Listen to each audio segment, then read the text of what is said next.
Pozdrav ljudi i dobrodošli u novi video. Tema današnjeg videa je uzgoj presadnica, to jest kako ja uzgajam svoje presadnice, kako bi mi bile zdrave, jake i otporne. Rekla bih da sve kreće od dobre sjetve, to jest dobro obavljene sjetve, tako da ima par koraka koje sam podijelila s vama kako obavljam sjetvu. Na primjer sjetvu paprike. Sjeme paprike stavim na naklijavanje, kad proklija sve zajedno prebacim u posudicu, pokrijem zemljom.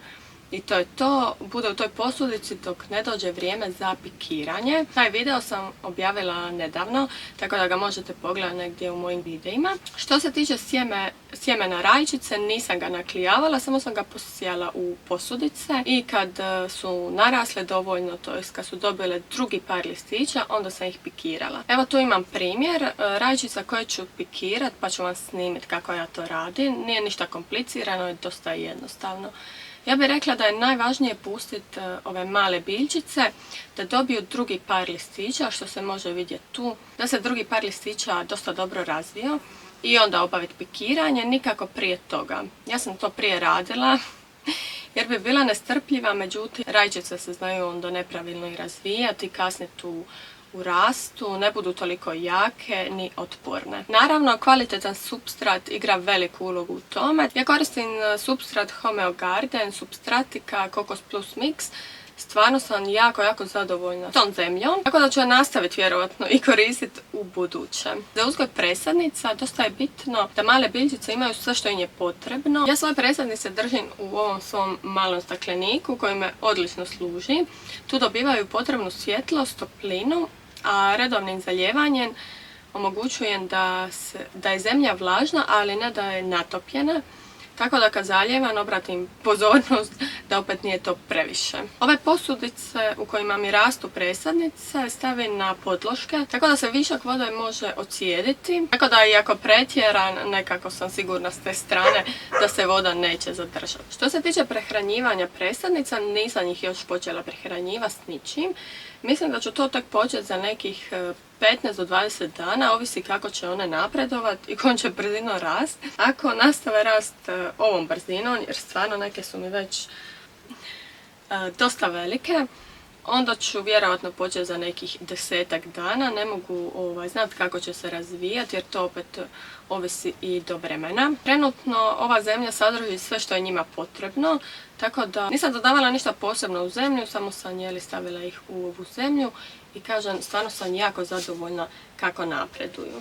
Jedino što sam dodala gore na površinu zemlje je vermikulit. Zašto? Zato što vermikulit zadržava vlagu. Ja taj vermikulit nisam prije koristila, međutim probala sam i vidjela sam stvari da je stvarno dobra stvar, tako da ću u buduće ga nastaviti koristiti. Vermikulit je prirodni mineral koji pomaže biljkama da se i bolje razvijaju. Jako je lagane teksture, tako da je idealan i za sjetvu. Za sjetvu sitnog sjemena, na primjer kao što je sjeme bosiljka. Meni se prošlih godina znalo dešava da bi posijala bosiljak, međutim stavila bi previše te zemlje gore i onda taj bosiljak ne bi ni iznika, jer zaljevanjem bi to sjeme još potonulo više u zemlju i ništa od njega. Bosiljak koji sam posijala iznika je baš dosta brzo i bez problema, jer kažem, napunila sam posudicu sa zemljom, stavila sam sjeme i gore sam posula vermikulit umjesto zemlje. Vermikulit je dosta lagan, tako da ne smeta sjemenu da proklija, znači nije težak. I njemu je bolja klijavost kad je posijan baš plitko, tako da mi je vermikulit odradio tu odličnu stvar. Do sad nisam primijetila da biljkama nešto ne odgovara i da su nekako spore u rastu. Ja sam neke rajčice sijala prije, neke sam tek posijala, neke su ovako u ovom stanju da ih treba pikirati, tako da ću imati rajčice različitih uzrasta, što čak i nije loše. Ja svoj staklenik ne grijem tokom dana jer je stvarno dosta vruće u njemu. Ima ovaj prozorčić, tako da otvorim prozor i vrata da zrak cirkulira, jer to je isto još jedna bitna stvar kod uzgoja presadnica. Provjetravanje i to radim svaki dan. Ali sam nabavila jednu malu grijalicu i držim je tu u stakleniku jer je par noći za redom bilo dosta hladno i onda je ta razlika dana i noći bila prevelika. Kada sam upalila par puta čisto da ne bude šok velik ovim mojim presadnicama, što se tiče te temperature. Nedavno sam također imala mali problem sa crnim mušicama i bilo ih je baš dosta tu u stakleniku i počele su po presadnicama letati i skupljati se, tako da sam posula cime oko presadnica i stavila sam žute ljepljive trake, to je ploče, kako bi se uhvatile prije nego što polegnu jajašca u zemlju. Te crne sitne mušice znaju napraviti štetu, to jest njihove ličinke, znači one traže vlažan supstrat kako bi polegla jajašca i onda te ličinke znaju oštetiti korijen, što dolazi do uvenuća biljčica. I tu se ne može napraviti ništa, ali kažem, može se reagirati na vrijeme i evo sa cimetom i ovim pločama sam riješila taj problem i stvarno ih nema, ne letaju, tako da to je jedna dobra stvar. Očekujem da će se u buduće pojaviti i lisne uši, jer svake godine mi se pojave. Pa kad dođu, ako dođu, vjerujem da hoće, ću se i njih riješiti, ali evo, očekujem i njih. Još jedna važna stvar kod uzgoja presadnica je ta da sam dezinficirala sve posudice u koje sam sijala i sadila ove svoje presadnice. Zašto? Zato što ako posudice nisu očišćene od prošle sezone, mogu ostati neke gljivice, to se može prenijeti i onda može naštetiti biljčicama. Tako da sam dobro sve oprala i dezinficirala. Za dezinfekciju ja koristim Genox Agro, kazao mi se odličnim. Zašto? Zato što on ne šteti niti biljkama, niti oprašivačima kao što su pčele, bumbari, ne šteti kukcima, ne šteti ničemu, znači ni ovim crnim mušicama, da bar je.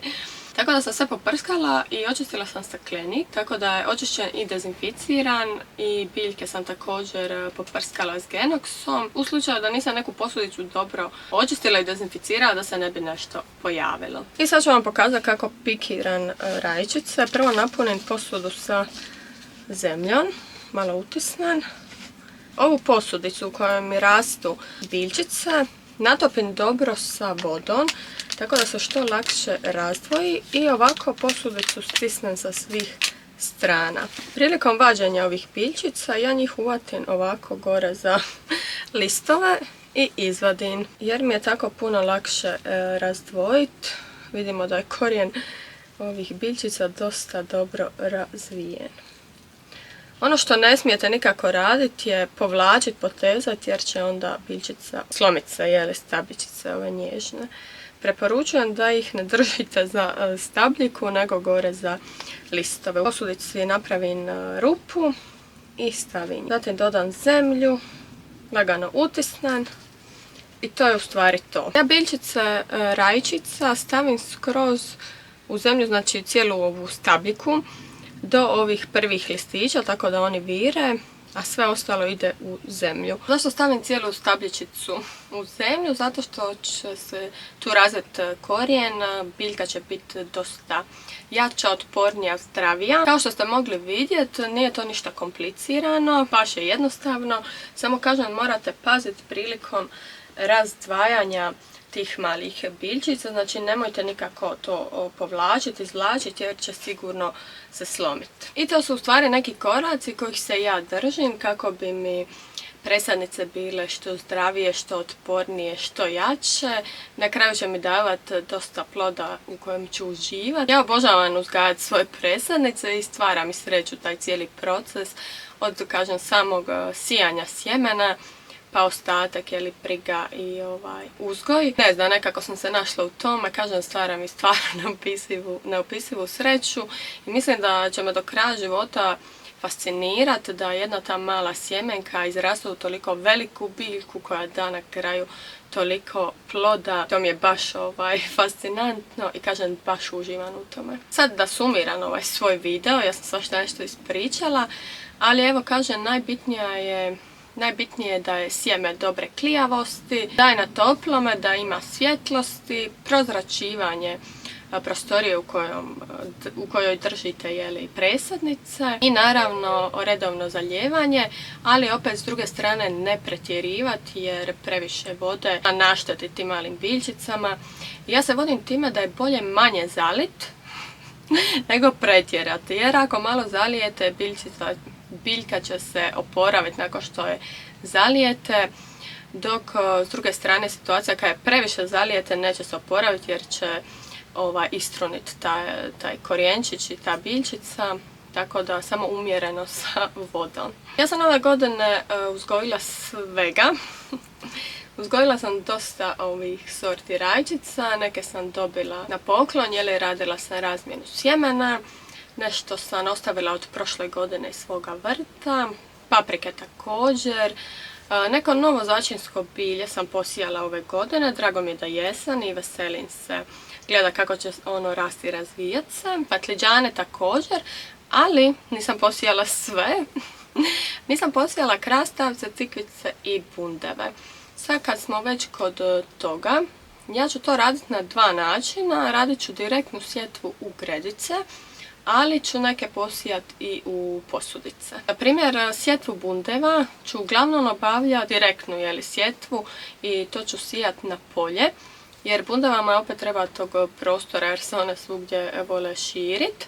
Tako da ću probati ove godine. Prošle godine nisam, uzgojila sam presadnice pa sam ih presađivala. Tako da to me zanima kako će mi ispast. A tikvice ću neke kažem u posudice, neke direktno u gredicu, čisto da vidim razliku što je bolje. Što se tiče krastavaca, krastavace ću uglavnom raditi presadnice i onda ću ih presađivati vanka kad dođe vrijeme.